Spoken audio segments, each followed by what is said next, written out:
fratelli e sorelle, pace e bene a tutti voi. La routine, cioè il ripetere le stesse cose in modo sistematico e frequente.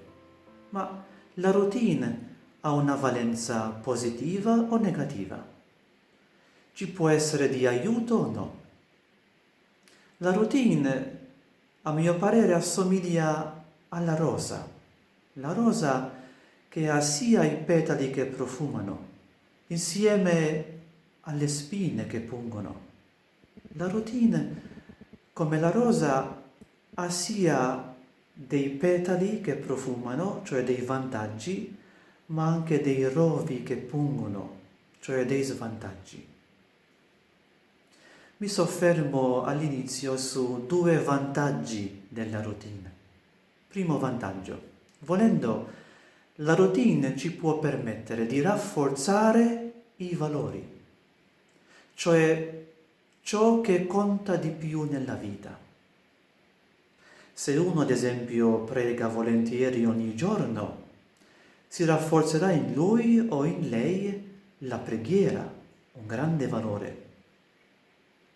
Se un coppia di fidanzati o di sposati trovano uno spazio giornaliero di comunicazione qualitativa, crescerà la fiducia tra di loro. Se io trovo ogni giorno un tempo per fare una camminatella, questo farebbe bene per la mia salute fisica e mentale. Ecco, le routine ci aiutano a rafforzare, a vivere intensamente alcune priorità nella nostra vita. In più, la routine mi sembra che ha la forza di dare ordine, cioè una certa stabilità o struttura alla nostra vita. La routine ci fa condurre una vita ordinata, cioè orientata verso alcune priorità. Mi ricordo un frate nostro ci esortava sempre a trovare tempo, se possibile ogni giorno, tempo per se stessi, per gli altri e per Dio. E si vedeva bene come lui conduceva una vita ordinata, orientata verso queste 3 grandi priorità nella sua vita, cioè Dio, il prossimo, gli altri e la cura di se stesso. Invece una giovane una volta mi ha detto così, mi ha detto: padre, io sento il bisogno di avere più routine nella mia vita, perché mi sento troppo disordinata, troppo frammentata per via del modo in cui sto vivendo. Passiamo adesso a considerare 2 svantaggi della routine. Il primo rischio della routine.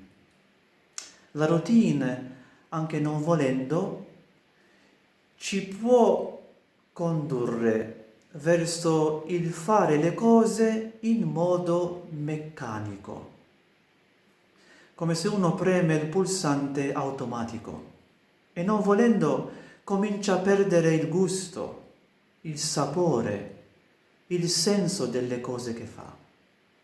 Quasi quasi si diventa come un robot che ripete le cose, le attività compulsivamente senza capirne il perché. Si diventa talmente presi dalle cose esterne da perdere di vista l'essenziale, un po' come i farisei, no? Che eseguivano regolamenti, ripetevano rituali, osservavano delle leggi che erano diventati precetti senza anima. La routine ha un altro rischio. Ci può diventare rigidi, inflessibili, incapaci di adattarci, di aprirci a ciò che è nuovo, diverso, imprevisto. E la vita, come sappiamo, è pienissima di imprevisti, non ti avvisa, ti pone davanti a te persone, circostanze, esperienze come questa pandemia, tanto imprevista, che sconvolgono tutte le tue routine. Chi non è schiavo delle sue routine è maggiormente libero da esse, sarà capace di aprirsi alla novità che la vita ci offre, bramoso di imparare cose nuove. Così era San Francesco di Assisi. Sicuramente aveva le sue routine di preghiera, di stare con i frati, di fare delle cose a modo suo, ma era sempre una persona aperta alla novità di Dio, agli imprevisti di Dio, alle sue sorprese. Se Dio Altissimo gli ispirava qualcosa di nuovo, fuori dalle sue routine, Francesco era capace di ascoltare quella novità, di accoglierla e di aprirsi volentieri alla novità di Dio. E così ha fatto nel Natale del 1223 a Greccio. Francesco fu da Dio ispirato a far celebrare la messa del Natale non in cattedrale o in qualche chiesa medievale come di consueto, ma in una grotta, in mezzo ad un presepio vivente, per poter vedere con i propri occhi i disagi in cui si trovava il bambinello nato a Betlemme, per poter contemplare meglio questo grande mistero di Dio fatto carne, di Dio fatto uomo per noi, di questo Altissimo che diventa bassissimo. E come dicono le fonti francescane, in quella notte santa a Greccio, il fanciullo Gesù fu risuscitato nei cuori di molti che l'avevano dimenticato.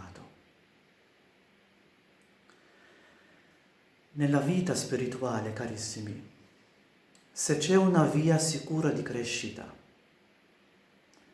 è questa qua, di lasciare Dio sorprenderti, di lasciare Dio sconvolgere, rovesciare, cambiare tutte le tue routine, tutti i tuoi schemi, i tuoi modi di pensare, di sentire, di vedere le cose, di fare, affinché ci faccia entrare nel suo disegno, nel suo progetto di amore, che è tanto più grande e bello dal nostro progettino, dai nostri piccoli schemi e disegni. Anche in questa pandemia in cui ci troviamo tutti insieme, tragica com'è, possiamo chiederci con sincerità e con serietà in quale modo oggi, in questo contesto così difficile, Dio sta forse sconvolgendo, rovesciando le mie routine, i miei schemi, i miei modi di fare, di operare, per portare avanti il suo disegno di amore per ciascuno di noi. A nome dei frati qui a Cortona, carissimi, vi auguro un buon anno nuovo, con questo atteggiamento di fondo, di apertura a tutte le sorprese di Dio nel 2021. Buon cammino a tutti voi.